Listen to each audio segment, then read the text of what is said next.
입어. 예비 시어머니 최 여사가 내던진 것은 맞춤 드레스가 아니라 낡은 호텔 메이드 유니폼이었습니다. 네가 뭔데 감히 하객들 앞에서?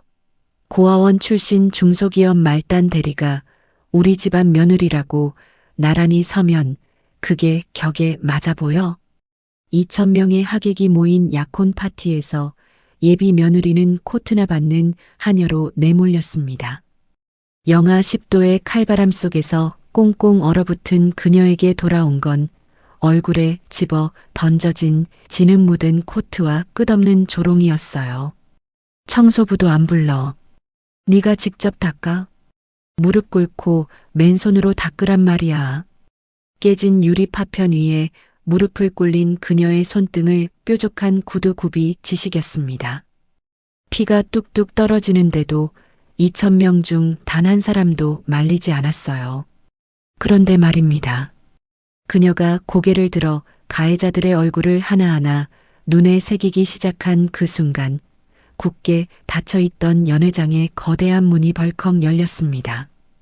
문 너머에서 나타난 인물 앞에 2,000명의 하객이 일제히 허리를 굽혔어요. 그리고 그가 피 묻은 그녀를 향해 90도로 인사하며 꺼낸 한마디에 시어머니의 얼굴에서 핏기가 싹 빠졌죠. 과연 무릎 꿇린 그녀의 진짜 정체는 무엇이었을까요?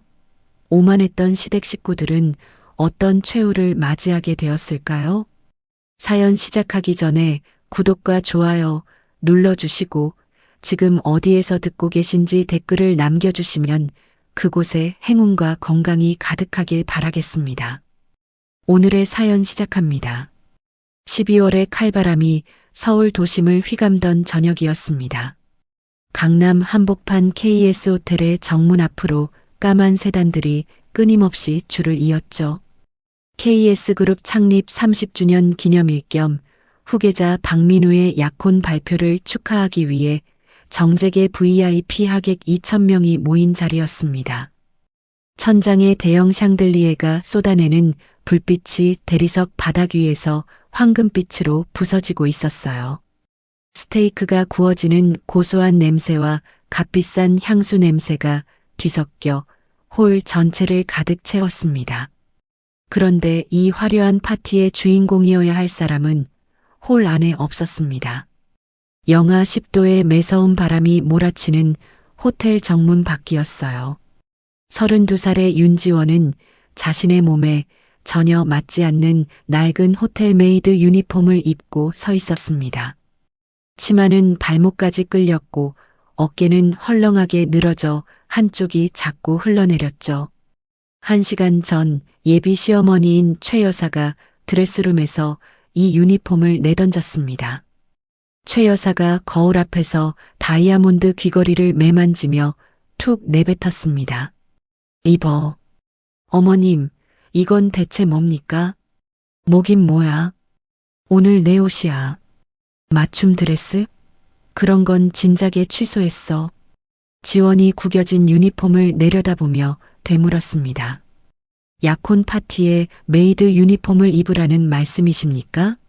최 여사가 거울에서 시선을 돌려 지원을 쏘아보았습니다. 네가 뭔데 감히 하객들 앞에서? 고아원 출신의 중소기업 말단 대리가 우리 집안 며느리라고 나란히 서면 그게 격에 맞아 보여? 응? 눈 똑바로 뜨고 대답해봐. 지원의 손가락이 유니폼 천을 꽉 움켜쥐었어요. 손등 위로 핏줄이 도드라지게 솟았지만 입술을 꾹 다문 채 고개만 끄덕였습니다. 최 여사가 한 발짝 다가서며 턱을 치켜들었습니다. 오늘 내 역할은 간단해. 밖에 서서 하객들 코트나 받아. 그것도 못하겠어? 알겠습니다, 어머님. 최 여사가 콧바람을 불며 등을 돌렸어요. 그래, 그게 내 자리야. 분수를 알아야 사람이지. 그렇게 지원은 영하의 칼바람 속에 던져졌습니다. 코끝과 귓불이 시뻘겋게 익어갔고 발끝은 이미 감각을 잃었어요. 그런데도 지원은 허리를 곧게 편 채 하객들의 코트와 목도리를 받아 챙겼습니다. 그때 검은 드레스 차림의 오유진이 수행원 둘을 거느리고 정문으로 들어섰습니다. 지원을 발견한 오유진이 걸음을 멈추더니 입꼬리를 비틀어 올렸죠. 오유진이 손에 들고 있던 코트를 지원의 얼굴에 집어 던지며 말했습니다. 여기 받아. 참 진흙 좀 묻었는데 어쩌겠어. 네가 알아서 털어놔. 축축한 진흙이 묻은 코트가 지원의 볼을 때리고 바닥에 떨어졌습니다.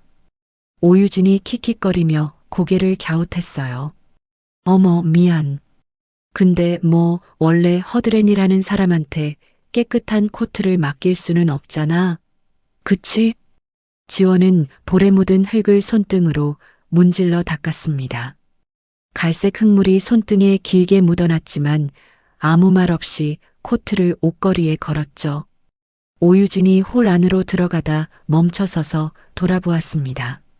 아, 그리고 민우 오빠한테 잘 보이고 싶으면 좀 더 비굴하게 굴어. 고개를 바닥에 처박을수록 예뻐 보이거든. 응? 하객들이 줄지어 들어올 때마다 최 여사가 홀 안에서 나와 한마디씩 덧붙였습니다. 최 여사가 국회의원 부부에게 활짝 웃으며 소개했어요. 어머, 의원님. 이 아이가 우리 민우 약혼녀예요. 고아원에서 자랐어요. 배운 것도 없고 가진 것도 없는데 그래도 성실하긴 해서 이런 허드렛 일은 곧잘 하더라고요. 쓸모가 아주 없진 않아요. 국회의원의 아내가 혀를 차며 대꾸했습니다. 아이고, 최 여사님도 참. 그래도 약혼녀인데 이건 좀 심한 거 아니에요? 에이, 뭐가 심해요. 우리 집에 들어오려면 이 정도는 기본이에요. 지방격이라는 게 있는데 미리미리 가르쳐야죠. 지원은 두 사람의 대화를 들으며 묵묵히 코트를 받았습니다. 턱 근육이 미세하게 실룩거렸지만 눈 한 번 깜빡이지 않았어요. 하객의 발길이 끊긴 틈을 타서 지원이 주머니에서 스마트폰을 꺼냈습니다. 녹음 버튼 위에 엄지를 올리는 순간이었죠. 뭐 하는 거야, 지금? 최 여사가 성큼 다가와 스마트폰을 낚아챘습니다. 화면의 녹음 앱을 확인한 최 여사의 눈이 가늘어졌어요. 아니, 감히 녹음을 해? 이 버르장머리 없는 것이 어디서 이런 꼼수를 부리는 거야? 최 여사가 홀 안으로 들어가 샴페인 테이블의 대형 얼음통을 열고 스마트폰을 얼음 사이로 깊숙이 처박아 버렸습니다. 최 여사가 돌아와 지원의 귓가에 바짝 얼굴을 들이밀었습니다. 한 번만 더 이런 짓 하면 네가 다니는 그 조그만 회사부터 날려버릴 거야. 거기 직원들 밥줄까지 싹 다 끊어놓을 테니까 똑바로 해. 알아들었어? 지원은 대답 없이 고개만 숙였어요. 주먹을 꽉 쥔 손톱이 손바닥 살을 파고들고 있었습니다. 연애가 본격적으로 시작될 시간이 되자 최 여사가 밖으로 나와 지원의 팔을 거칠게 잡아 끌었습니다. 그만 서 있고 이제 들어와. 서빙할 게 있어. 메인홀에 끌려 들어온 지원 앞에 3단 샴페인 트레이가 놓였어요. 크리스탈 잔 수십 개와 와인병이 빼곡하게 꽂혀 있었습니다.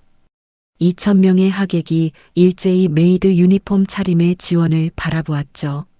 최 여사가 지원의 어깨를 세게 눌러 허리를 숙이게 만들며 말했습니다. 이거 들고 VIP 테이블 돌아. 한 잔이라도 흘려봐. 그날로 끝이야. 지원은 이를 악물고 트레이를 들어 올렸습니다. 양팔이 무게에 미세하게 흔들렸지만 한 걸음 한 걸음 테이블 사이를 돌았어요. 지원이 오유진의 테이블 앞을 지나는 순간이었습니다. 뒤에서 따라오던 최 여사의 구두굽이 지원의 발목을 강하게 걷어찼습니다. 지원의 몸이 앞으로 크게 기울었어요. 3단 트레이가 허공으로 솟구쳤습니다. 수십 개의 크리스탈 잔이 대리석 바닥에 부딪히며 귀를 찢는 소리를 냈죠. 붉은 와인이 사방으로 튀어 올랐고 유리 파편이 흩어졌습니다. 현악 사중주의 연주가 뚝 끊겼습니다. 2,000명의 시선이 바닥에 넘어진 지원에게 쏠렸어요. 최 여사가 마이크를 집어들고 지원의 머리채를 한 손으로 틀어쥐었습니다. 스피커를 타고 최 여사의 목소리가 홀 전체에 울려 퍼졌죠. 여러분, 이것 좀 보세요. 이게 우리 집안에 기어들어온 것의 정체예요. 부모도 없고 배운 것도 없는 천박한 고아가 감히 KS그룹의 격을 이 모양으로 떨어뜨려 놨습니다. 최 여사가 지원의 어깨를 짓누르며 소리쳤습니다. 청소부 부를 것도 없어. 네가 직접 닦아. 무릎 꿇고 맨손으로 싹싹 닦으란 말이야. 지원의 무릎이 유리 파편이 흩어진 바닥에 닿았습니다. 날카로운 유리 조각이 살을 파고들었지만 지원은 표정 하나 바꾸지 않고 파편을 줍기 시작했어요.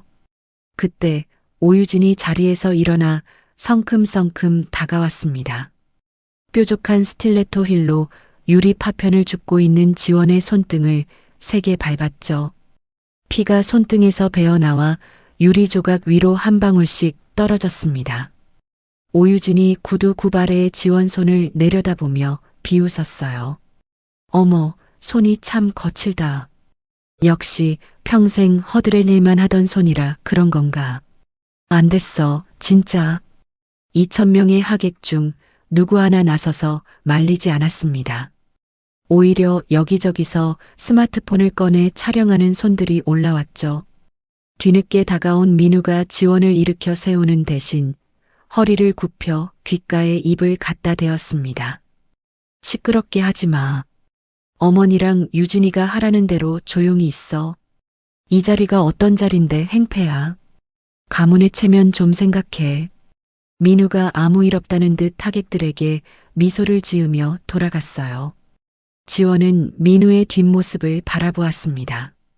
피가 흐르는 손등을 반대쪽 손으로 꽉 쥐었죠.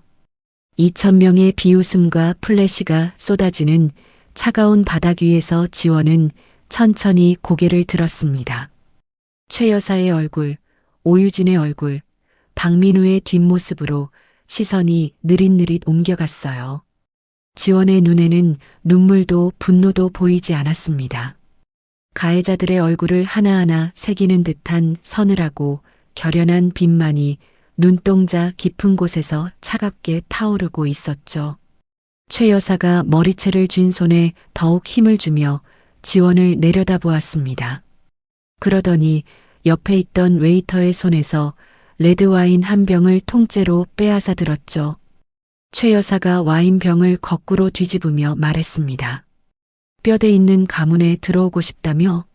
그럼 충성심부터 보여줘야지. 시뻘건 와인이 지원의 머리 위로 쏟아졌습니다. 붉은 액체가 머리카락을 타고 흘러내려 얼굴과 목덜미를 적셨어요. 메이드 유니폼의 하얀 깃이 순식간에 핏빛으로 물들었습니다. 최 여사가 빈 병을 바닥에 내동댕이 치며 소리쳤습니다. 바닥에 고인 술 보여? 그거 하차. 개처럼 할려서라도 충성심을 증명해봐. 그래야 우리 집안에 발이라도 들여놓을 자격이 생기는 거야. 홀 안이 일순간 조용해졌어요. 2,000명의 하객이 숨을 죽인 채 지원을 내려다보았습니다. 그런데 누구 하나 최 여사를 말리지 않았죠. 오히려 곳곳에서 스마트폰 카메라가 켜지며 생중계하듯 상황을 촬영하기 시작했습니다. 지원은 머리카락에서 뚝뚝 떨어지는 와인을 닦지도 않은 채 미동도 하지 않았어요. 고개를 꼿꼿이 든 지원의 눈동자가 최 여사를 똑바로 올려다보고 있었습니다. 최 여사의 입꼬리가 실룩거렸습니다. 일개 고아의 눈빛에 한순간 움찔했지만 이내 이를 악물었어요. 최 여사가 손가락을 퉁 튀기자 대기하고 있던 비서 2명이 무대 옆에서 두꺼운 서류 뭉치를 들고 나왔습니다. 최 여사가 서류 뭉치를 하객들 머리 위로 힘껏 뿌리며 외쳤습니다. 여러분 잘 보세요. 이게 우리 KS그룹에 들어오려면 써야 하는 혼전계약서예요. 하얀 종이가 눈발처럼 홀 안에 흩날렸어요. 하객 몇몇이 바닥에 떨어진 종이를 집어들고 내용을 확인하더니 얼굴이 굳어졌습니다. 앞자리에 앉아있던 중년의 남성 하객이 종이를 읽다 말고 옆 사람에게 속삭였어요. 이거 봐. 시댁의 무급하녀로 평생 살아야 한다는 조항이 있어. 옆에 여성 하객이 다른 쪽을 읽으며 눈을 동그랗게 떴습니다. 여기 더 심한 게 있어. 시댁 식구들을 위해 필요하면 장기 기증까지 동의한다고 적혀 있어. 수군거림이 홀 전체로 퍼졌지만 그 누구도 자리에서 일어나 부당함을 지적하지 않았죠. 최 여사가 마이크를 들고 지원 앞에 섰습니다. 자, 윤지원. 선택은 간단해. 당장 이 계약서에 내 피 묻은 손으로 지장을 찍어. 안 그러면 내일 아침 네가 다니는 그 조그만 중소기업 부도 처리해 버릴 거야. 최 여사가 지원의 얼굴 앞으로 손가락을 들이밀었어요. 너 하나 때문에 내 동료들 밥줄이 끊기는 거야. 그 책임질 수 있어? 지원의 손가락이 미세하게 떨렸습니다. 바닥에 흩어진 계약서, 종이 위로 손등에서 흘러내린 피가 한 방울 떨어졌어요.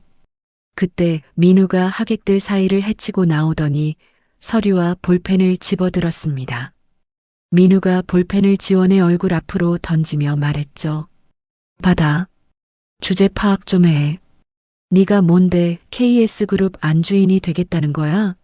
빈민이 이 자리에 앉으려면 이 정도 희생은 당연한 거 아니야? 볼펜이 지원의 이마를 맞고 바닥으로 떨어졌습니다. 지원의 눈꺼풀이 한 번 떨렸지만 고개를 숙이지 않았어요. 민우가 코웃음을 치며 돌아섰습니다. 빨리 찍어. 어머니 기분 더 상하게 하지 말고. 하객석에 앉아있던 KS그룹 임원들과 친인척들이 야유를 보내기 시작했습니다. 뚱뚱한 체구의 임원 하나가 먹다 남은 스테이크 조각을 지원 쪽으로 집어던지며 소리쳤어요. 야, 빨리 도장이나 찍어. 분위기 망치지 말고. 그 옆에 앉은 중년 여성이 와인에 적신 냅킨을 던지며 킬킬거렸습니다. 고아가 재벌집 며느리 하겠다는 것부터가 웃기는 거 아니야? 지원은 바닥에 떨어진 계약서 한 장을 천천히 집어들었습니다. 피 묻은 손가락으로 종이 위에 글자를 한 줄 한 줄 훑쳐 내려갔어요. 무급하녀, 장기 기증, 재산권 포기.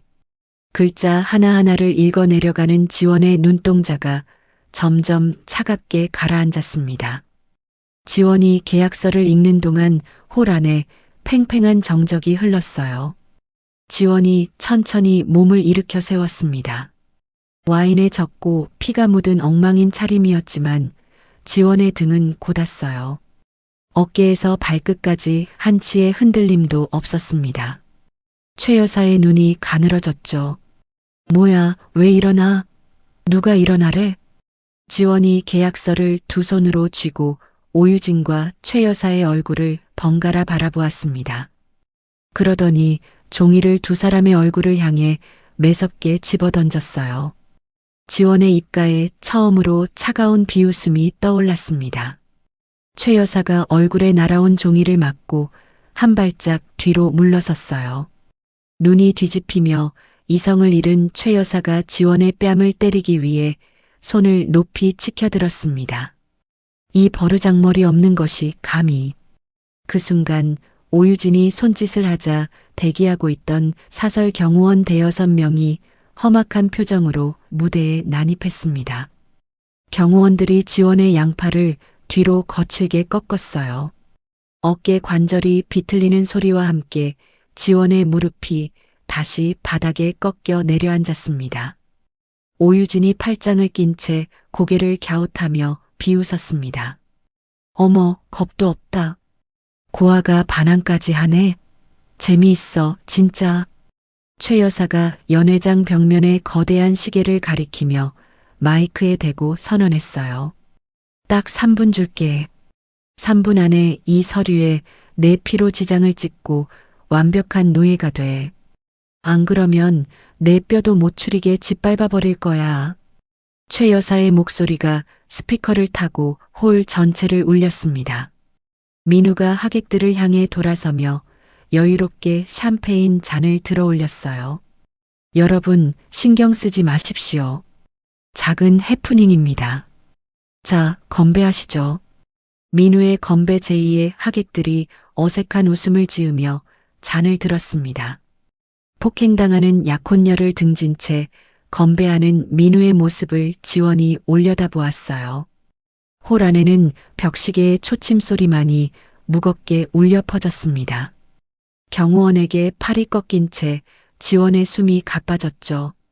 팔이 부러질 듯 꺾이는 통증 속에서도 지원은 이를 악물고 신음 한 번 내지 않았습니다. 3분, 2분, 1분. 최 여사가 선언한 시간이 정확히 만료되는 순간이었어요. 쿵! 굳게 닫혀있던 연회장의 거대한 떡갈나무 문이 요란한 소리와 함께 열려 젖혀졌습니다. 사색이 된 KS 호텔의 총지배인이 먼저 뛰어나왔어요. 보안 책임자들과 함께 누군가를 향해 90도로 허리를 굽히며 길을 열었습니다. 그 뒤에서 뿜어져 나오는 압도적인 기운에 홀 안의 모든 소음이 한순간에 멈췄죠. 2,000명의 하객이 일제히 문 쪽으로 고개를 돌렸습니다. 열린 문틈 사이로 수십 명의 정예 경호원들이 먼저 들어섰습니다. 검은 양복에 이어피스를 꽂은 경호원들이 양쪽으로 벽처럼 늘어서자 그 사이로 한 남자가 모습을 드러냈어요. 대한민국 재계 서열 1위 태성그룹의 젊은 회장 강태성이었습니다. 34살의 강태성은 감히 범접할 수 없는 서늘한 위압감을 풍기며 파티장 안으로 걸어 들어왔죠. 한 걸음 한 걸음 내디딜 때마다 대리석 바닥 위로 구둣발 소리가 또렷하게 울렸습니다. 절대 참석할 리 없다고 여겼던 재계 1위의 등장에 홀 안이 발칵 뒤집혔어요. 들고 있던 샴페인 잔을 떨어뜨리는 사람, 입을 틀어막는 사람, 허둥지둥 자리에서 일어나는 사람들로 순식간에 소란이 번졌습니다. KS그룹 회장이 벌떡 일어나 달려왔어요. 아이고, 강 회장님, 이렇게 직접 왕림해 주시다니 영광입니다. 최 여사가 지원의 머리채에서 손을 놓고 황급히 미소를 지으며 다가갔습니다.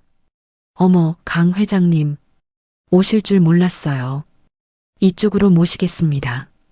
민우도 재빨리 다가와 악수를 청하며 말했죠. 강 회장님 반갑습니다. 자리를 빛내주셔서 감사합니다. 강태성은 걸음을 멈추지 않았습니다. 아첨하며 굽신거리는 최 여사를 벌레 보듯 한번 훑쳤어요. 악수를 청하는 민우의 손을 쳐다보지도 않고 쳐낸 뒤 곧장 홀 안쪽으로 걸어갔습니다. 최 여사의 얼굴이 굳었어요. 민우의 허공에 뜬 손이 부들부들 떨렸죠. 2,000명의 하객이 모세의 기적처럼 양쪽으로 갈라지며 길을 텄습니다. 강태성은 그 길을 따라 곧장 와인을 뒤집어 쓴 채 바닥에 꿀려 있는 윤지원 앞까지 성큼성큼 다가갔어요. 강태성의 눈이 지원의 팔을 꺾고 있는 사설 경호원들을 향했습니다. 눈짓 한 번이었죠. 태성그룹 경호원 수십 명이 번개처럼 움직였습니다. 지원을 억압하고 있던 KS그룹의 사설 경호원들은 그 압도적인 기세에 눌려 손을 놓았어요. 무릎이 풀린 경호원들이 뒷걸음질 치다 바닥에 주저앉았습니다. 강태성이 입고 있던 코트를 벗었어요. 수억 원대의 최고급 비쿠냐 코트를 아무렇지 않게 벗어서 지원에 젖고 상처 입은 어깨를 천천히 감싸주었습니다. 홀 안이 술렁거렸죠. 그리고 강태성이 2,000명의 하객들이 보는 앞에서 지원을 향해 정중하게 90도로 허리를 굽혀 인사했습니다. 늦어서 죄송합니다, 회장님. 홀 안이 얼어붙었어요.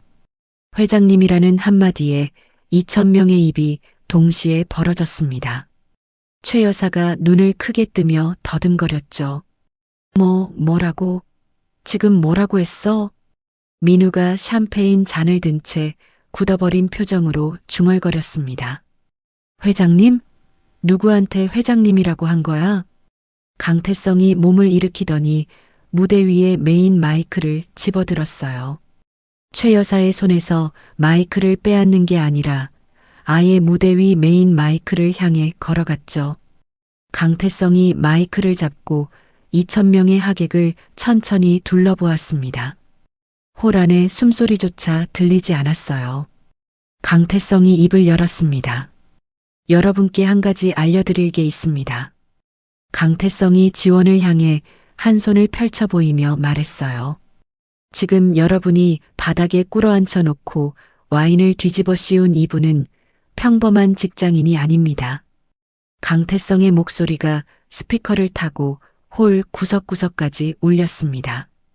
이분은 월스트리트를 쥐고 흔드는 천재적인 투자 전략가이자 태성그룹 지주사의 최대 주주이십니다. 웅성거림이 파도처럼 번졌어요. 하객들의 얼굴에 경악과 불신이 뒤섞였습니다. 강태성이 한마디를 더 얹었죠.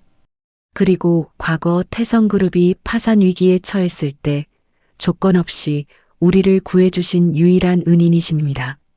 저 강태성이 평생을 바쳐 모시는 분이에요. 홀 안이 벌집을 쑤신 듯 요란해졌습니다. 말도 안 돼. 저 여자가 태성그룹 최대 주주라고? 재계 1위 회장이 회장님이라고 부른 거야? 우리가 방금 뭘 본 거지? 하객들의 수군거림이 걷잡을 수 없이 커져갔어요. 최 여사의 얼굴에서 핏기가 싹 빠졌습니다. 입술이 파르르 떨리며 뒤로 한 걸음, 두 걸음 물러섰어요. 거짓말이지? 이건 말도 안 돼. 고아원 출신 대리가 무슨. 민우가 손에 들고 있던 샴페인 잔을 바닥에 떨어뜨렸습니다. 잔이 깨지는 소리에도 고개를 돌리지 못한 채 지원을 멍하니 바라보았죠. 이게 진짜야? 지원이가 태성그룹 최대 주주라고? 강태성이 마이크를 내려놓고 지원의 곁으로 돌아왔어요. 코트를 어깨에 걸친 지원이 천천히 몸을 일으켜 세웠습니다. 와인에 젖은 머리카락이 볼에 달라붙어 있었지만 지원의 두 눈은 그 어느 때보다 또렷하게 빛나고 있었죠. 상황이 완전히 뒤집혔다는 걸 깨달은 최 여사가 사색이 되어 지원 앞으로 달려왔습니다. 무릎이 대리석 바닥에 부딪히며 둔탁한 소리가 났어요. 최 여사가 이마를 바닥에 찌으며 울부짖었습니다. 지원아, 내가 몰랐어. 제발 용서해다오. 내가 눈이 멀었던 거야. 민우도 달려와 지원의 발밑에 엎드렸죠. 지원아, 미안해. 나 진짜 몰랐어. 제발 한 번만 봐줘. 두 사람이 대리석 바닥에 머리를 찌으며 오열하자 홀 안에서 촬영하던 스마트폰들이 다시 올라왔습니다. 조금 전까지 구경하며 비웃던 하객들이 이번에는 경악한 표정으로 엎드린 모자를 촬영하기 시작했어요. 그때 태성그룹 경호원들에게 뒷덜미가 잡힌 오유진이 질질 끌려 나왔습니다. 지원의 발치에 내팽개쳐진 오유진이 사시나무 떨듯 몸을 떨며 눈물을 쏟았죠. 윤지원. 나 살려줘. 제발 한 번만 봐줘. 내가 잘못했어. 응? 지원은 발밑에서 오열하는 세 사람을 한참 동안 말없이 내려다보았습니다. 그러더니 민우가 아까 자신의 얼굴에 던졌던 볼펜을 천천히 주워들었어요. 지원이 바닥에 흩어진 혼전계약서를 한 장 집어들었습니다. 붉은 와인으로 종이 위에 크게 가위표를 그었죠. 그리고 그 종이를 하객들의 머리 위로 갈기갈기 찢어 흩뿌렸습니다. 하얀 종이 파편이 눈발처럼 홀 안에 흩날렸어요. 지원이 처음으로 입을 열었습니다. 목소리는 낮았지만 홀 안구석구석까지 또렷하게 울렸죠. 이 시간부로 KS그룹과의 모든 관계를 끝냅니다. 파혼이에요. 최 여사가 고개를 번쩍 들며 비명을 질렀습니다. 안 돼. 제발. 지원이 최 여사를 내려다보며 말을 이었어요. 그리고 KS그룹이 진행 중인 모든 글로벌 투자 프로젝트의 자금을 전액 회수하겠습니다. 호란이 공포에 질린 비명으로 가득 찼습니다. KS그룹 임원들의 얼굴이 하얗게 질렸어요. 민우가 바닥에서 기어와 지원의 바짓가랑이를 붙잡았습니다. 지원아, 제발. 그러면 우리 그룹이 끝이야. 한 번만 기회를 줘. 지원이 자신의 바짓가랑이를 붙잡은 민우의 뺨을 구두 앞코로 걷어찼어요. 민우의 고개가 옆으로 꺾이며 입꼬리에서 피가 터졌습니다. 지원이 민우를 내려다보며 말했습니다. 오늘 당한 수모, 가문 전체의 완벽한 파멸로 갚아줄 거야. 두고 봐. 강태성이 비서에게 고갯짓을하며 지시했어요. 오늘 이 자리에서 윤 회장님을 조롱하거나 방관한 하객 전원의 명단을 작성해. 한 명도 빠짐없이 태성그룹의 영구 블랙리스트에 올려. 비서가 고개를 숙이며 대답했습니다. 알겠습니다, 회장님. 그 한마디에 2,000명의 하객이 벌벌 떨기 시작했어요. 양쪽으로 벽에 붙어 고개를 숙인 하객들 사이로 길이 열렸습니다. 지원이 강태성의 에스코트를 받으며 걸어나갔어요. 와인에 젖은 유니폼 위에 걸친 비쿠냐 코트 자락이 바닥을 쓸었지만 지원의 걸음은 이 홀에서 가장 화려하고 당당했습니다. 지원이 파티장을 빠져나간 직후였어요. KS그룹 회장의 스마트폰이 미친 듯이 울리기 시작했습니다. 주 채권은행의 대출 연장 불가 통보, 대규모 투자금 회수 알림, 해외 합작사의 계약 파기 통지, 알림음이 동시다발적으로 울려대는 스마트폰을 들여다본 KS그룹 회장의 손이 사시나무처럼 떨렸죠. 몰락의 서막이 오르고 있었습니다. 파혼 선언 일주일 뒤였습니다. 여의도 한복판의 금싸라기 땅 위로 거대한 현수막이 걸렸어요. 윤파운데이션 출범식이라는 글자가 겨울 햇살 아래 선명하게 빛났습니다. 지원은 태성그룹의 전폭적인 지지와 자신이 오랫동안 쌓아온 막대한 자본을 전면에 내세워 초대형 글로벌 혁신투자재단을 정식으로 출범시켰죠. 출범식 단상에 선 지원은 일주일 전과는 완전히 다른 모습이었습니다. 와인에 젖은 메이드 유니폼 대신 깔끔한 네이비색 정장을 차려입었어요. 카메라 플래시가 쏟아지는 가운데 지원의 눈빛은 차분하면서도 단단했습니다. 그 시각 KS그룹 회장 집무실은 전쟁터였어요. 최 여사가 책상을 내리치며 소리쳤습니다. 일주일 만에 재단까지 차려? 그 고아년이 미쳤어, 완전히. 민우가 소파에 축 늘어진 채 이마를 짚었어요. 어머니, 채권은행에서 연장 불가 통보가 3군데나 왔어. 해외 합작사도 줄줄이 빠지고 있고. 최 여사가 민우를 쏘아보았습니다. 그러니까 가만히 앉아 있을 거야? 방법을 찾으란 말이야. 민우가 고개를 들었죠. 방법이요? 있긴 해요. 여당 김 의원한테 연락했더니 재단 설립 인가를 막아줄 수 있대요. 대신 좀 들어가야 한다고. 최 여사가 눈을 번뜩이며 물었습니다. 얼마? 50억이요. 최 여사가 핸드백에서 수표책을 꺼내며 말했어요. 당장 줘. 그년의 재단이고 뭐고 싹 다 밟아버려야 해. 정치권의 로비 공작이 시작됐습니다. 여당 유력 정치인들이 줄줄이 움직이며 윤파운데이션의 설립 인가를 가로막았어요. 허가 서류가 부서 사이를 돌며 끝없이 반려되고 해외 핵심 자금줄까지 동결되었습니다. 설상가상으로 오유진이 집안의 언론사들을 총동원했죠. 화면 가득 자극적인 글자가 떠올랐습니다. 윤지원, 재계 거물들에게 성상납으로 부를 축적한 의혹. 조작된 사진과 가짜 뉴스가 포털 실시간 검색어를 도배했어요. 오유진이 명품 소파에 기대 앉아 태블릿 화면을 넘기며 킥킥거렸습니다. 어머, 댓글 좀 봐. 다들 윤지원한테 난리야. 이 정도면 사회생활 못하겠는걸? 오유진이 옆에 앉은 민우에게 태블릿을 내밀었어요. 오빠, 여기 이 사진 잘 나왔지? 얼굴만 바꿔 붙인 건데 진짜 같지 않아? 민우가 화면을 흘깃보며 고개를 끄덕였습니다. 됐어. 이 정도면 재단 설립이고 뭐고 끝장이겠지. 오유진이 와인잔을 기울이며 말했죠. 끝장나야지.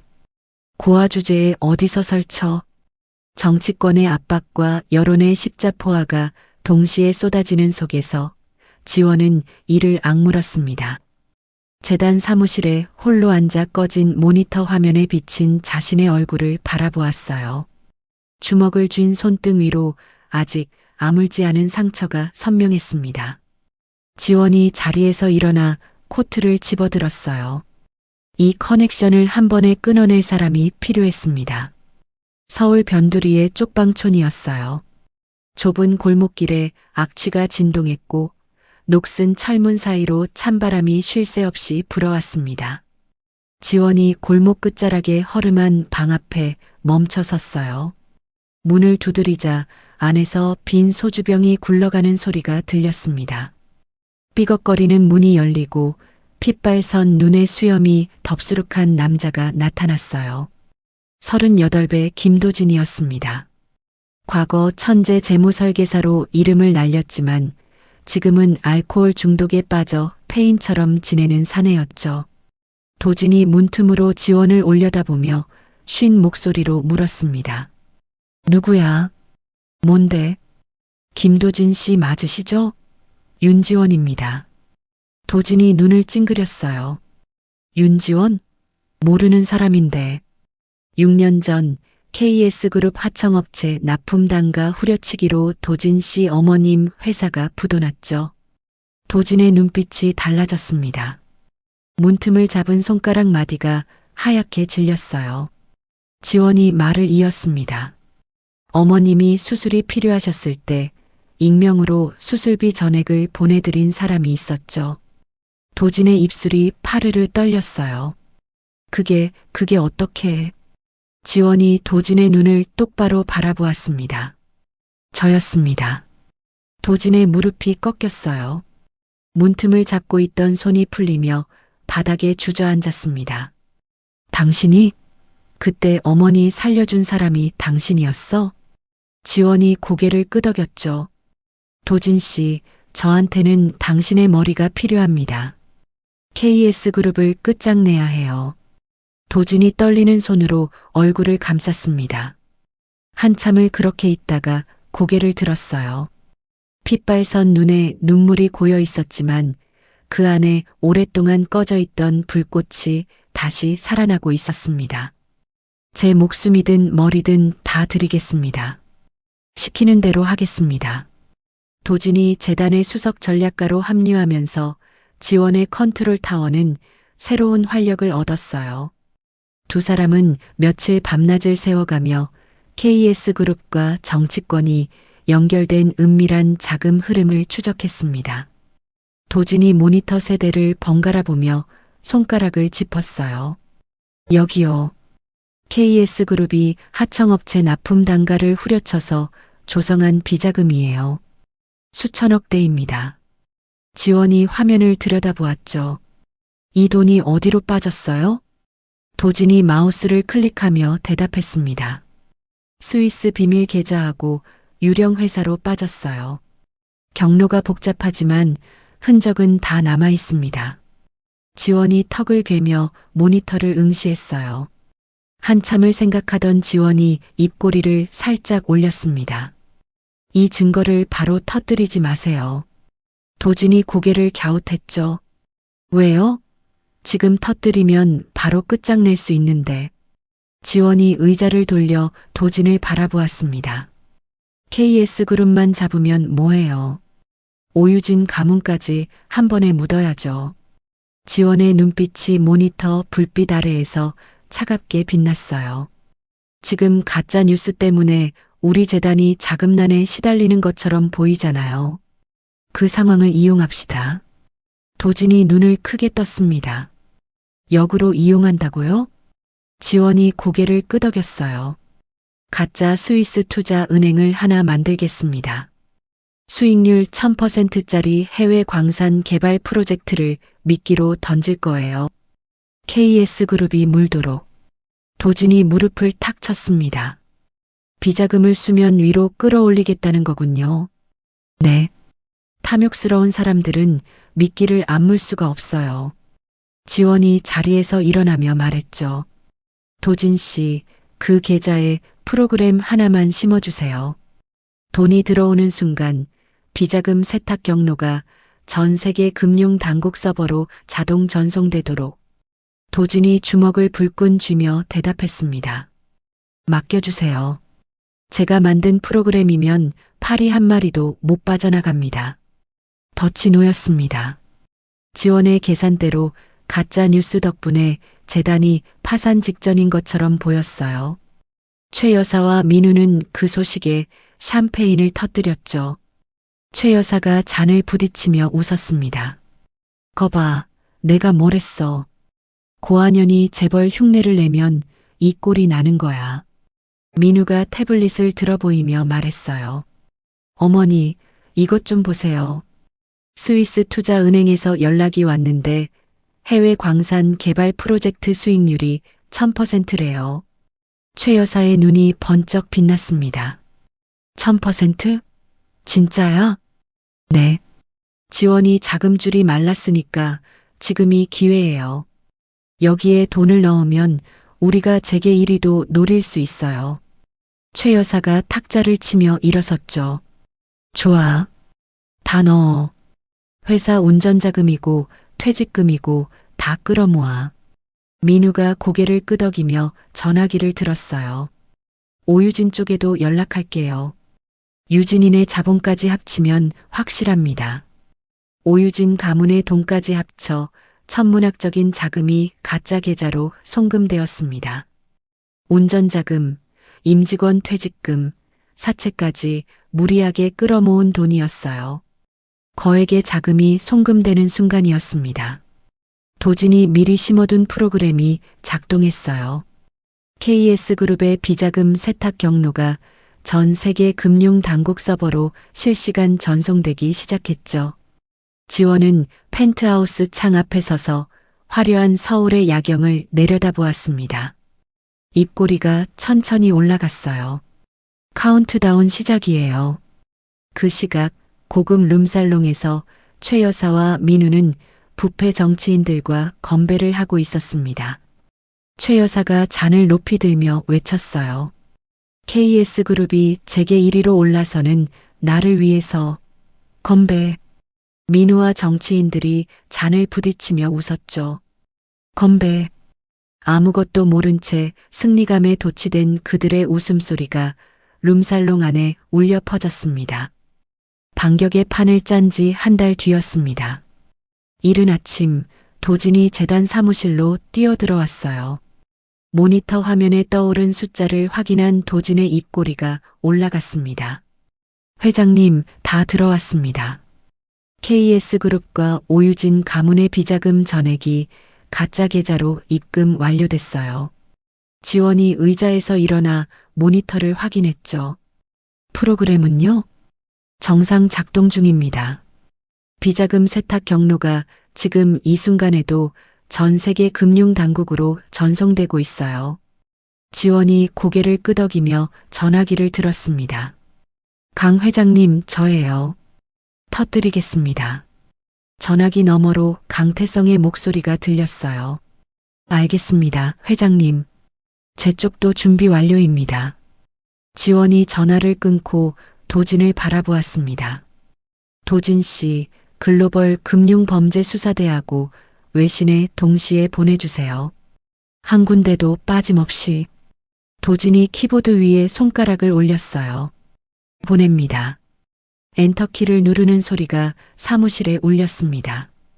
그 순간부터 세상이 뒤집혔죠. KS그룹의 막대한 횡령과 탈세 증거가 뉴욕타임스를 비롯한 주요 외신 일면에 동시에 터졌습니다. 국제적인 공조 수사가 시작되었고 인터폴의 적색 수배가 떨어졌어요. 주식시장이 개장한 지 5분이었습니다. KS그룹의 주가가 하한가로 직행했어요. 오유진 가문의 계열사 주가도 도미노처럼 곤두박질 쳤죠. 증권가에 패닉이 번졌습니다. KS그룹 하한가, 거래 정지, 오유진 가문 계열사 전 종목 하한가, 비명 같은 외침이 증권거래소를 가득 채웠어요. 설상가상이었습니다. 고급 룸살롱에서 부패 정치인들에게 뇌물을 건네는 영상까지 인터넷에 퍼졌어요. 최 여사가 수표 뭉치를 건네며 웃는 얼굴, 민우가 정치인들과 건배하는 장면이 고스란히 찍혀 있었죠. 영상을 본 국민들이 들끓었습니다. KS그룹을 비호하던 정치인들이 하나둘 잠적하기 시작했어요. 누구 하나 전화를 받지 않았죠. 최 여사가 떨리는 손으로 전화기를 붙잡고 악을 썼습니다. 김 의원, 전화 좀 받으세요. 여보세요. 김 의원. 신호음만 울렸어요. 최 여사가 전화기를 바닥에 내동댕이 쳤습니다. 이 배은망덕한 것들이 돈은 돈대로 처먹고. 민우가 창백한 얼굴로 노트북 화면을 들여다보았어요. 어머니, 큰일 났어요. 핵심 계열사 3곳에서 어음이 부도 처리됐어요.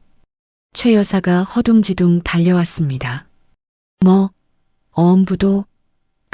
그게 무슨 소리야? 연쇄 부도예요. 하청업체들이 본사 앞에 몰려왔대요.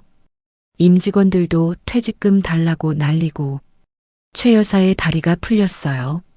소파 팔걸이를 붙잡고 간신히 버텼습니다. KS그룹 본사 앞은 전쟁터나 다름없었죠. 분노한 임직원들과 하청업체 대표들이 건물을 점거하며 시위를 벌였습니다. 퇴직금 내놔. 사기꾼들. 피켓과 고함 소리가 뒤엉켜 거리를 가득 메웠어요. 지원은 이 혼란을 놓치지 않았습니다. 강태성과 연합하여 시장에 쏟아진 KS그룹의 알짜배기 자산들을 헐값에 흡수하기 시작했어요. 도진이 인수 목록을 펼치며 물었습니다. 회장님, KS호텔도 매물로 나왔습니다. 인수하시겠습니까? 지원의 눈빛이 달라졌어요. 한 달 전 무릎을 꿇었던 그 대리석 바닥이 떠올랐습니다. 유리 파편에 찢긴 손등, 머리 위로 쏟아지던 와인, 2,000명의 비웃음. 지원이 단호하게 대답했습니다. 인수하세요. KS호텔이 지원의 손에 넘어온 날이었어요. 지원은 호텔 앞에 서서 그 거대한 건물을 올려다보았습니다. 도진이 옆에서 조심스럽게 물었죠. 리모델링 계획을 잡을까요? 지원이 고개를 저었습니다. 철거하세요. 네. 폭파 철거요. 저 건물 자체가 필요 없어요. 도진이 지원의 얼굴을 바라보았어요. 지원의 눈에는 감정이 없었습니다. 다만 오래 묵은 무언가를 깨끗이 지워내려는 단단한 결심만이 보였죠. 쿠르르르릉. 거대한 굉음과 함께 KS호텔이 무너져 내렸습니다. 먼지구름이 하늘 높이 치솟았고 그 장면이 전국에 생중계되었어요. 지원은 무너지는 건물을 말없이 바라보았습니다. 파산과 구속을 피할 길이 없어진 최 여사와 민우가 지원의 펜트하우스를 찾아왔어요. 머리는 헝클어지고 신발도 제대로 신지 못한 몰골이었습니다. 최 여사가 로비 바닥에 엎드려 울부짖었어요.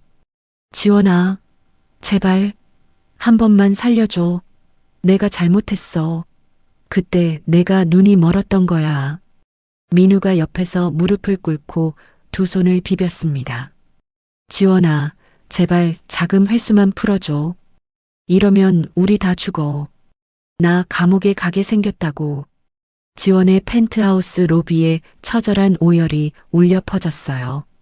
오유진도 보안 요원에게 끌려 나왔습니다. 과거의 오만한 모습은 온데간데 없이 화장이 다 번진 채 지원의 발밑에 납작 엎드렸죠.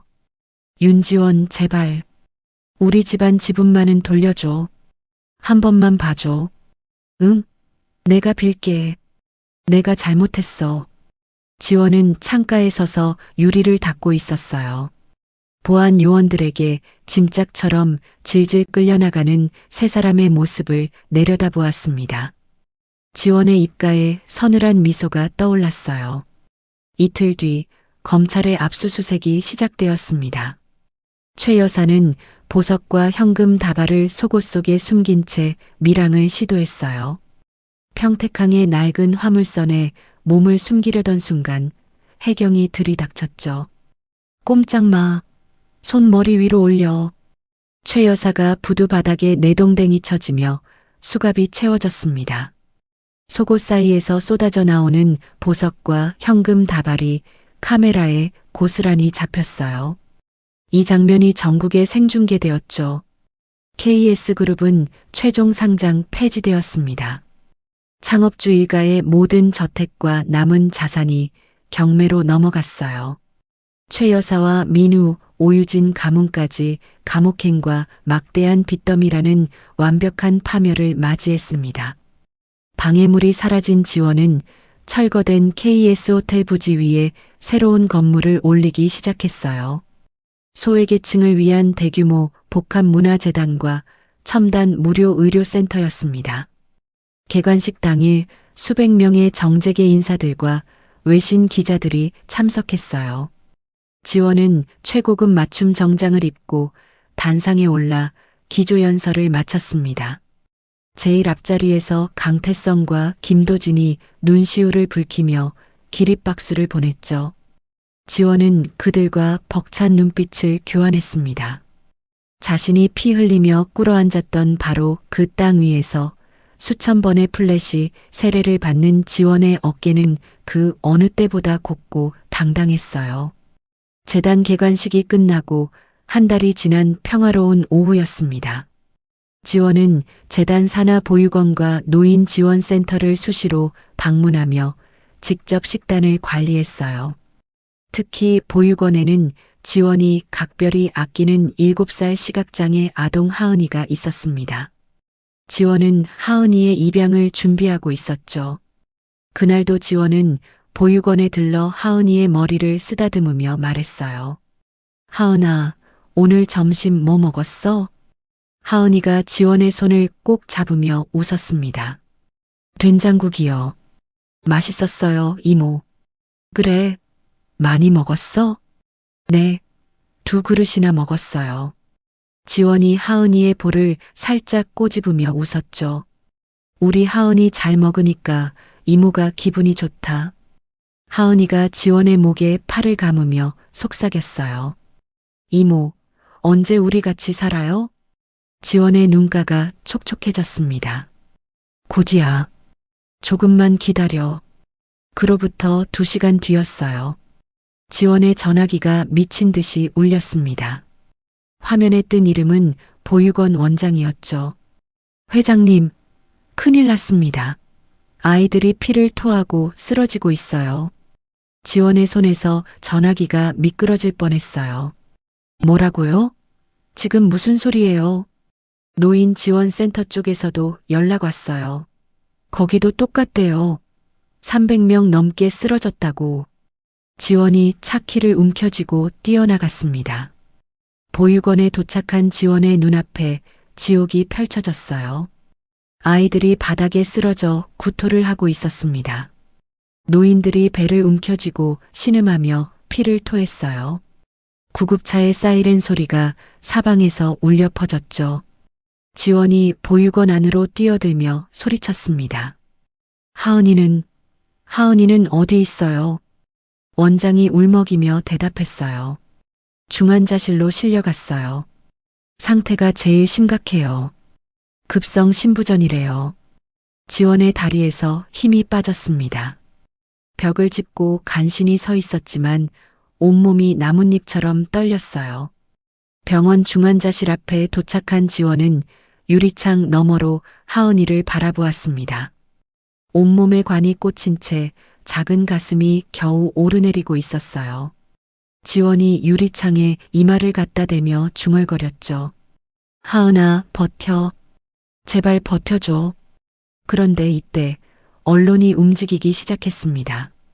자선사업 빙자 위선자 윤지원, 소외계층에게 썩은 폐기물 식자재를 먹여 자극적인 헤드라인이 포털 일면을 도배했어요.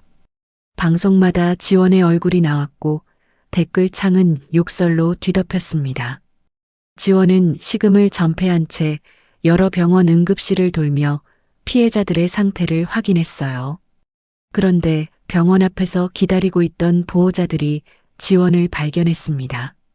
전현이야. 우리 애한테 독을 먹인 년. 날개란이 지원의 얼굴을 맞았어요. 돌멩이 하나가 날아와 이마를 갈랐습니다. 피가 흘러내렸지만 지원은 피하지 않았죠. 죄송합니다. 정말 죄송합니다. 지원이 허리를 굽혀 사과했지만 보호자들의 분노는 가라앉지 않았어요. 재단 내부 감사팀과 외부 조사관들이 투입되었습니다. 식자재의 유통망과 보관 상태를 철저히 검사했지만 전혀 문제가 없었어요. 그런데 조리된 국물에서만 치명적인 맹독성 화학 물질이 검출되었죠. 도진이 검사 결과를 들고 지원에게 달려왔습니다. 회장님, 이건 식중독이 아닙니다. 누군가 일부러 국물에 독을 탔어요. 지원이 이마의 피를 손등으로 닦으며 물었어요. 증거는요? 아직 배우를 특정하지 못했습니다. 그런데 상황이 더 나빠지고 있어요. 도진이 태블릿을 내밀었습니다. 화면에는 재단 내부 직원이라는 사람의 양심 선언 영상이 재생되고 있었어요. 저는 윤파운데이션에서 일한 직원입니다. 재단에서 원가 절감을 위해 의도적으로 불량 식자재를 사용했습니다. 저는 더 이상 양심의 가책을 견딜 수 없어서 지원이 영상을 보며 이를 악물었습니다. 이 사람 우리 직원 아니에요. 도진이 고개를 끄덕였죠. 저도 확인했습니다. 누군가 돈으로 매수해서 만든 조작 영상이에요. 그러나 여론은 이미 돌이킬 수 없었어요. 재단 건물 앞에 수천 명의 시위대가 몰려와 지원의 사진을 불태우며 구속을 외쳤습니다. 태성그룹과의 합작 프로젝트마저 전면 중단 위기에 처했죠. 지원은 밤낮으로 배우를 캐며 동시에 피해자들의 치료비를 전액 부담했습니다. 며칠째 잠을 자지 못한 지원의 얼굴은 창백하게 질려 있었어요. 눈 밑에 검은 그림자가 짙게 내려앉았고 손끝이 미세하게 떨렸죠. 긴급 기자회견이 열렸습니다. 수백 명의 기자들이 살기를 띤 채 회견장을 가득 메웠어요. 이마에 반창고를 붙인 지원이 단상에 올랐습니다. 수백 개의 플래시가 터졌죠. 기자 한 명이 자리에서 벌떡 일어나 소리쳤어요. 윤지원 회장, 아이들한테 독을 먹인 게 사실입니까? 다른 기자가 끼어들었습니다. 피해자 가족들에게 할 말이 있습니까? 이게 자선 사업입니까? 살인입니까? 내부 직원 양심 선언에 대해 해명해 주시죠.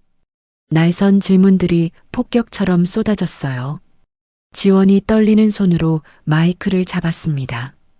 이 사건에는 분명한 모순점이 있습니다. 식자재에는 아무 문제가 없었고 오직 조리된 국물에서만 독성 물질이 나왔습니다.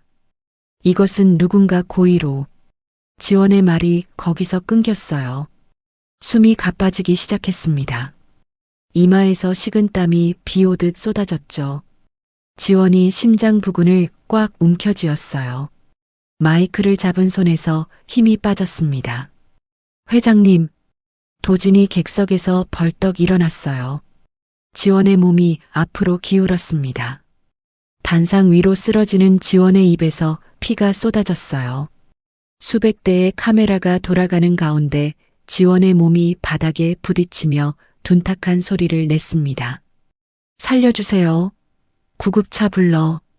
윤 회장이 쓰러졌다. 회견장이 공포스러운 비명으로 가득 찼어요. 강태성이 부른 응급 의료진의 헬기가 도착했습니다.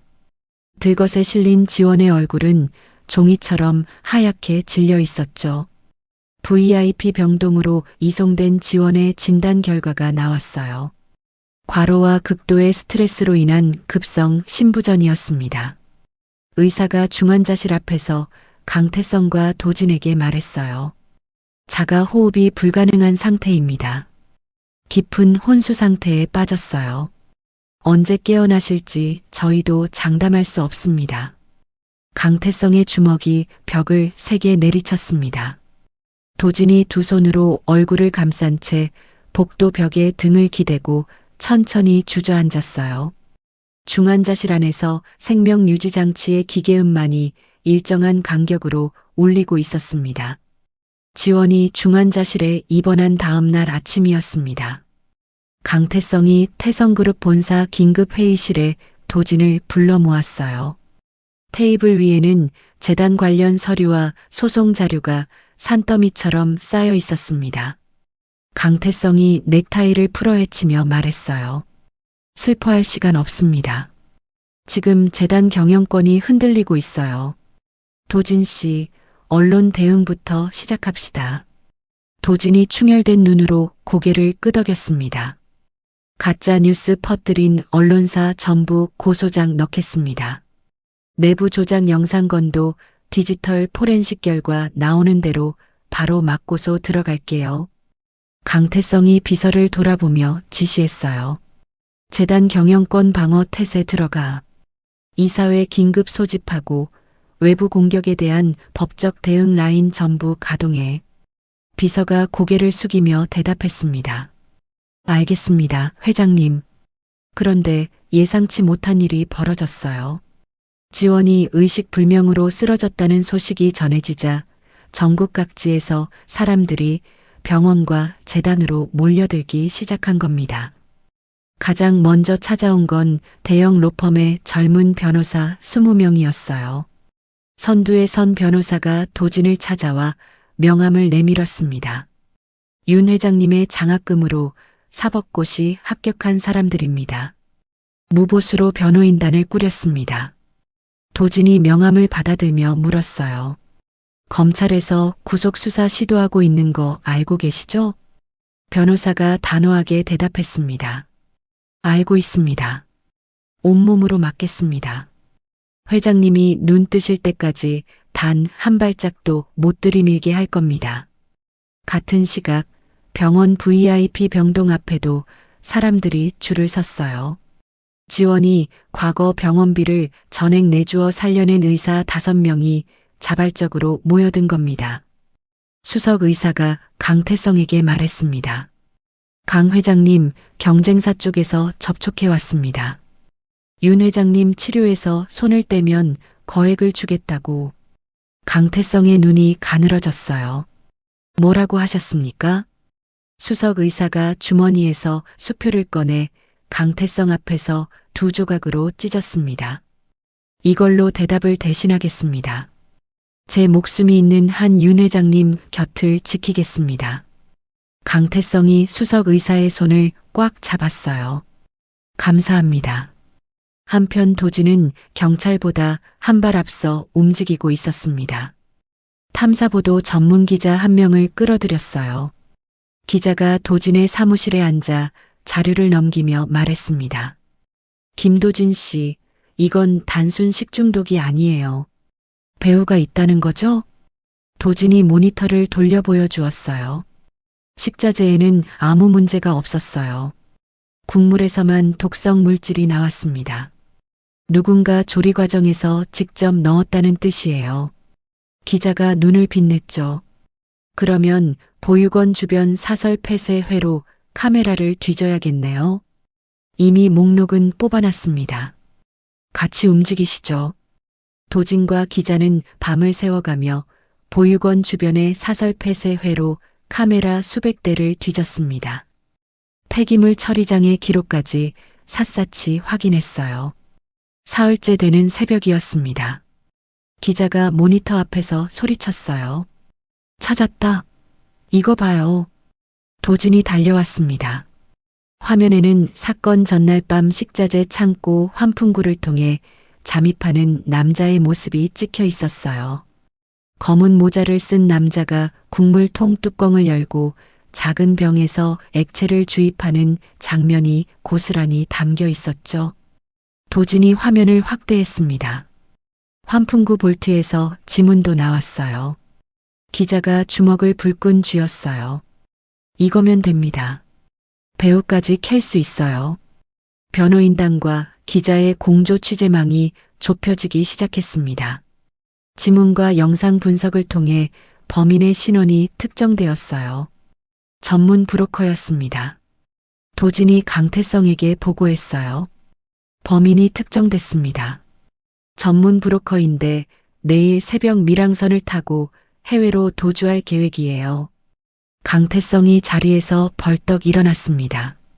어느 항구입니까? 인천항입니다.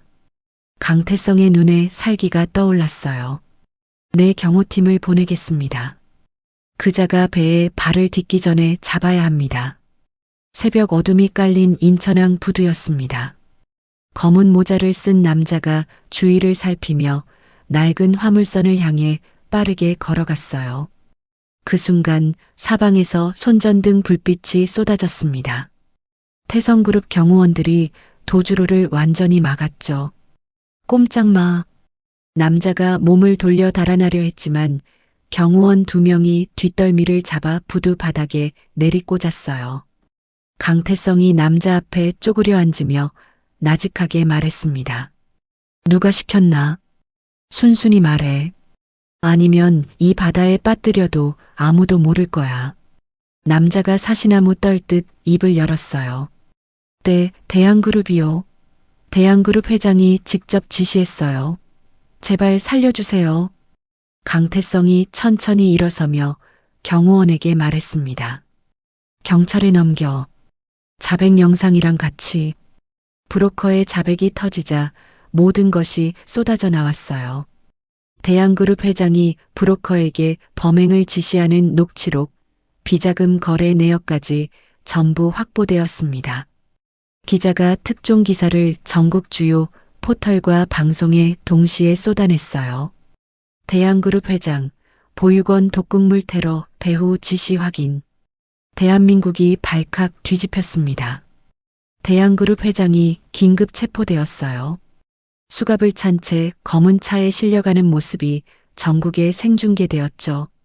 지원과 재단에 씌워졌던 끔찍한 누명이 완벽하게 벗겨진 순간이었습니다. 억울한 누명을 쓴 채 아이들을 살리려다 쓰러졌다는 사실이 알려지자 여론이 한순간에 뒤집혔어요. 돌을 던졌던 사람들이 미안하다며 눈물을 쏟았습니다. 중독 증세를 보이던 아이들과 노인들에게 해독제가 투여되었어요. 300여 명 전원이 고비를 넘기고 안정을 되찾았다는 소식이 전해졌습니다. 하은이도 중환자실에서 일반 병실로 옮겨졌어요. 의사가 강태성에게 말했습니다. 하은이 상태가 안정됐습니다. 고비를 넘겼어요. 강태성이 두 손으로 얼굴을 감싸며 깊은 숨을 내쉬었죠. 감사합니다. 정말 감사합니다. 병원 밖 광장에서는 수만 명의 시민들이 자발적으로 모여들었어요. 촛불을 들고 지원의 쾌유를 비는 노래를 부르기 시작했습니다. 따뜻한 불빛이 밤하늘 아래로 끝없이 이어졌죠. 중환자실 아니었습니다. 도진이 침상 옆 의자에 앉아 지원의 손을 잡고 있었어요. 생명 유지 장치의 기계음만이 일정하게 울리고 있었죠. 도진이 나직하게 말했습니다. 회장님, 다 끝났어요. 진범 잡았고 아이들도 다 살았어요. 하은이도 괜찮대요. 이제 눈 뜨셔도 됩니다. 대답은 없었어요. 도진이 고개를 숙인 채 지원의 손등을 이마에 갖다 대었습니다. 그때였어요. 삐, 삐, 삐. 위태롭게 흔들리던 맥박 모니터의 파동이 달라지기 시작했습니다. 불규칙하던 선이 점차 안정적인 곡선을 그렸어요. 파동의 간격이 점점 강해지고 규칙적으로 변했죠. 도진이 고개를 번쩍 들었습니다. 지원의 오른손 검지가 미세하게 꿈틀거렸어요. 약지가 따라 움직였고 손가락 전체가 도진의 손을 아주 약하게 쥐었습니다. 지원에 감겨있던 눈꺼풀이 떨렸어요. 천천히, 아주 천천히 눈이 열렸습니다. 흐릿한 시야에 가장 먼저 들어온 것은 도진의 눈물 젖은 얼굴이었어요. 그 뒤로 문을 열고 뛰어들어온 강태성의 얼굴이 보였습니다. 도진이 지원의 손을 꽉 잡은 채 울먹였어요. 회장님, 저예요. 저 도진이요. 다 끝났습니다. 강태성이 침대 반대편에서 고개를 숙이며 말했습니다. 회장님, 돌아오셨군요. 기다리고 있었습니다. 지원의 입술이 미세하게 움직였어요. 목소리는 나오지 않았지만 입모양이 또렷했습니다. 고마워요. 피 한 방울 섞이지 않았지만 자신을 지키기 위해 밤을 지새운 사람들의 눈물 젖은 미소가 지원의 흐릿한 시야를 가득 채웠습니다. 건강을 기적적으로 회복하고 재단으로 복귀한 지 1년이 지났습니다. 지원은 퇴원 후 단 하루도 쉬지 않았어요. 2번의 치명적인 위기를 거치며 더욱 단단해진 지원에게는 반드시 완성해야 할 꿈이 있었습니다. 소외된 노인들과 보육원 출신 청년들이 서로를 가족처럼 돌보며 자립할 수 있는 마을이었죠. 수십만 평의 부지 위로 건물이 하나둘 올라가기 시작했어요. 첨단 무료 병원, 직업훈련학교, 친환경 스마트팜이 차례로 들어섰습니다. 지원은 매일 현장에 나와 공사 진행을 직접 확인했어요. 도진이 설계 도면을 펼치며 물었습니다. 회장님, 마을 이름은 정하셨어요? 지원이 공사 현장을 바라보며 말했어요. 빛의 마을이요. 빛의 마을이요? 지원이 고개를 끄덕였습니다. 어두운 곳에서 오래 버틴 사람들이 모이는 곳이니까. 이제는 빛 아래서 살았으면 좋겠어요. 도진이 도면 위에 빛의 마을이라고 적었어요. 펜을 쥔 손끝이 미세하게 떨렸죠. 마을이 완성되던 날이었습니다.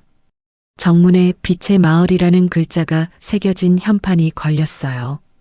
지원은 강태성과 김도진, 그리고 위기의 순간 자신을 위해 생업과 목숨을 걸고 뛰어주었던 수십 명의 조력자들을 재단의 평생 이사진으로 임명했습니다. 임명식 단상에서 지원이 이사진을 바라보며 말했어요. 여러분이 제 곁에 없었으면 저는 그 차가운 바닥 위에서 끝났을 겁니다. 여러분은 제 인연이자 제 울타리예요. 평생 함께 해주세요. 강태성이 자리에서 일어나 고개를 숙였습니다. 회장님이 계시는 곳이면 어디든 함께 하겠습니다. 도진이 눈시울을 붉히며 말했어요. 쪽방촌에서 썩어가던 저를 건져주신 분입니다. 남은 인생 전부 바치겠습니다. 변호사들, 의사들, 기자까지 한 명 한 명 자리에서 일어나 지원에게 고개를 숙였습니다. 지원의 눈가가 촉촉해졌어요. 입술을 꽉 깨물며 고개를 여러 번 끄덕였죠.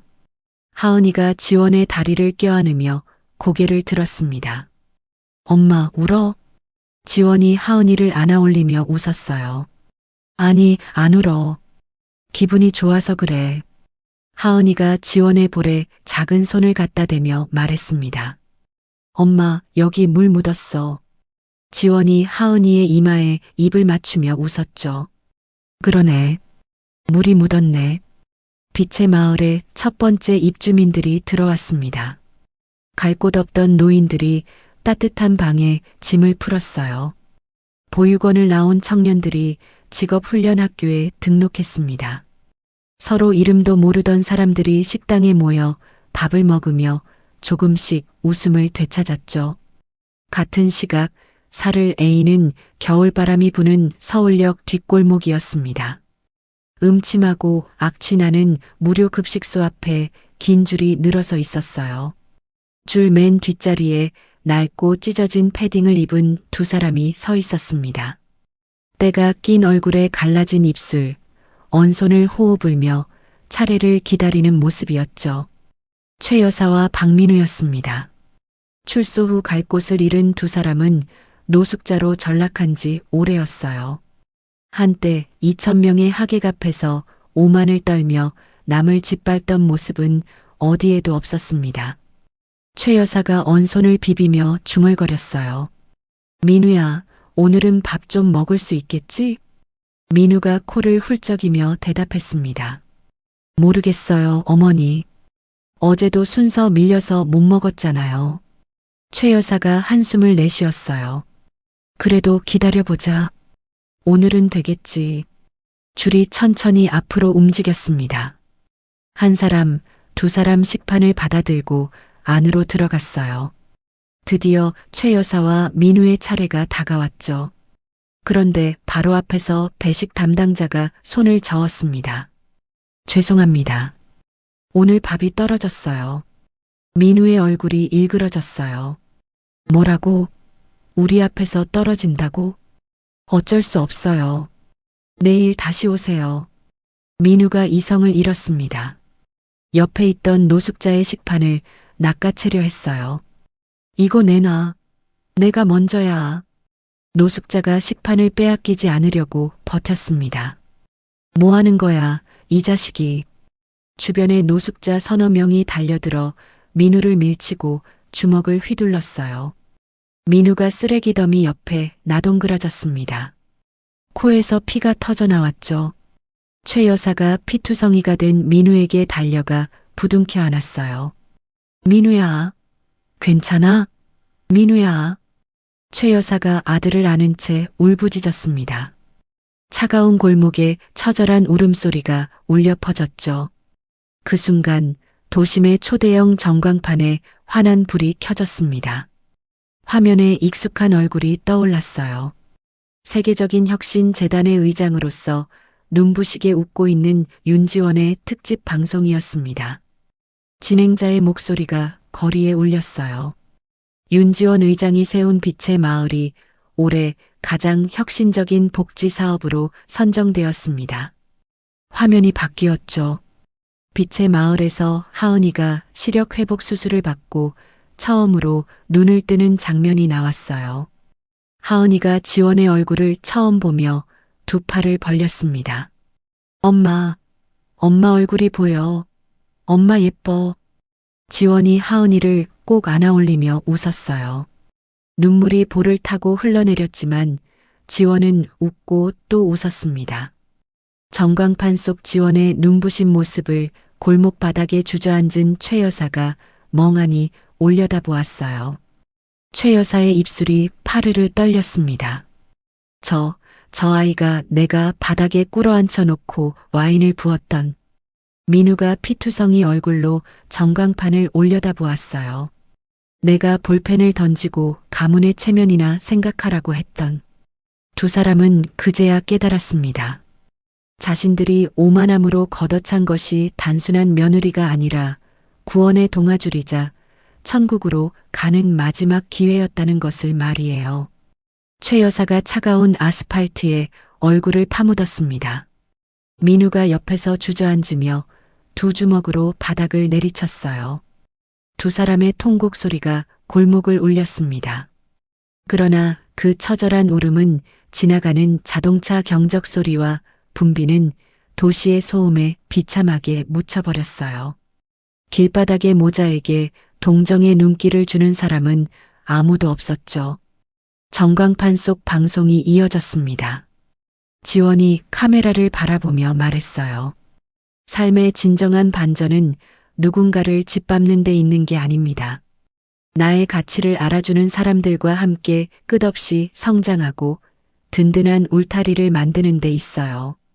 지원이 단단한 미소를 지었습니다. 화면이 마지막으로 전환되었어요. 따스한 오후의 봄 햇살이 비치는 빛의 마을 정원이었습니다. 지원이 하은이를 무릎에 앉히고 강태성, 도진과 함께 차를 마시고 있었어요. 하은이가 지원의 볼에 뽀뽀를 하자 네 사람의 웃음소리가 정원 가득 퍼졌습니다. 얼어붙은 골목에서 비참한 노후를 맞이한 가해자들과 따뜻한 빛 아래에서 진정한 인연들과 웃고 있는 지원의 모습이 선명하게 갈렸습니다. 전광판의 불빛이 어두운 골목까지 내려와 바닥에 엎드린 최 여사와 민우의 등을 비추었어요. 그 빛 아래서 두 사람의 그림자가 길게 늘어졌지만 그 그림자를 거들떠보는 사람은 끝내 아무도 없었습니다. 오늘 이야기의 주인공 윤지원은 2,000명 앞에서 무릎을 꿇고 피를 흘리면서도 끝내 고개를 숙이지 않았습니다. 고아 출신이라는 이유로, 가진 것이 없다는 이유로 사람 취급조차 받지 못했지만 지원은 그 차가운 바닥 위에서 자신의 가치를 스스로 증명해냈어요. 이 이야기가 우리에게 전하는 가장 큰 교훈은 사람을 함부로 판단하지 말라는 것입니다. 겉모습이 초라하다고, 배경이 보잘것없다고 무시하고 짓밟았던 사람이 어떤 사람인지 아무도 모르는 거예요. 최 여사와 민우는 눈앞의 권력과 오만함에 눈이 멀어 자신들에게 찾아온 가장 소중한 인연을 걷어찼고 결국 길바닥에서 비참한 최후를 맞이했습니다. 반대로 지원의 곁에는 진심으로 손을 내밀어준 사람들이 있었어요. 돈이 아니라 마음으로 맺어진 인연들이 위기의 순간마다 지원을 지켜주었습니다. 화려한 재산도 높은 지위도 영원하지 않지만 진심으로 연대하는 사람들과의 끈끈한 정은 그 무엇으로도 빼앗을 수 없다는 것을 이야기여 보여주었죠. 나이가 들수록 중요한 것은 통장의 잔고가 아니라 내 곁에 누가 남아있느냐라는 것을 꼭 기억해 주시면 좋겠습니다. 오늘 이야기가 마음에 드셨다면 구독과 좋아요 한 번씩 꼭 눌러주세요. 댓글로 여러분의 생각도 남겨주시면 큰 힘이 됩니다. 항상 건강하시고 오늘 하루도 웃음 가득한 하루 되시길 진심으로 기원하겠습니다. 감사합니다.